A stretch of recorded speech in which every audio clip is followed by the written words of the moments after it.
ওই যে একদম ছোট ছোট দেখা যায়, এগুলো হচ্ছে রেনু। আসসালামু আলাইকুম। গত রবিবারে আমাদের এই ২০ শতক পুকুরটাতে ২ কেজি শিং মাছের রেনু দিয়েছিলাম। তো রবিবারে শিং মাছের রেনু দেওয়ার পর সোমবারে আমরা যখন পাতিল ডুবানোর পর দেখলাম যে মোটামুটি পাতিলে ভালোই পোনা আসছিল।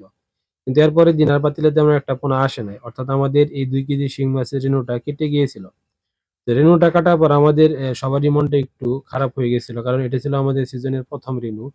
আর যেহেতু রেনুটা কেটে গেছে, কিন্তু কিছুই করার নাই। রেনু এরকমই কোনো সময় কেটে যায়, আবার কোনো সময় মানে হতে থাকে। তো আমাদের শিং মাছের রেনুর কাটার পিছনে একটা কারণ হতে পারে, সেটা আমাদের আইডিয়া থেকে বলছি। সেটা হচ্ছে যে আমাদের পুকুরের পানির কালারটা তেমন একটা ঠিক ছিল না। অর্থাৎ পুকুরে পর্যাপ্ত পরিমাণে প্রাকৃতিক খাবার ছিল না।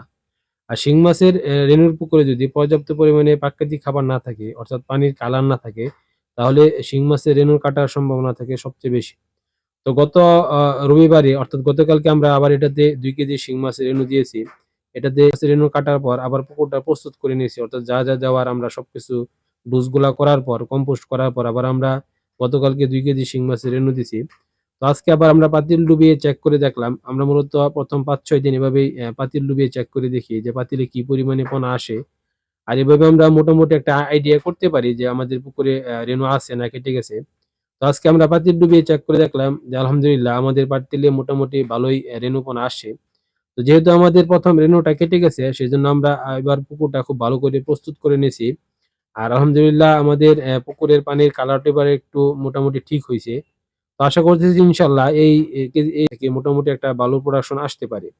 আর রেনুর পুকুরে যদি কিছু ধরনের অর্থাৎ কোনো ধরনের ত্রুটি বিচ্যুতি দেখা দেয়, তাহলে রেনুর প্রোডাকশন অনেক কমও হয়, আবার কোনো সময় কেটেও যায়। পুকুরে রেনু দিতেছেন তারা একটু ভালো করে যত্ন করবেন। আমরা আমাদের রেনুগুলোকে পর্যাপ্ত পরিমাণে যত্ন করার চেষ্টা করি সবসময়। কোনো ধরনের ত্রুটি যেন দেখা না দেয়, সেদিকে খেয়াল রাখবেন। আসসালামু আলাইকুম।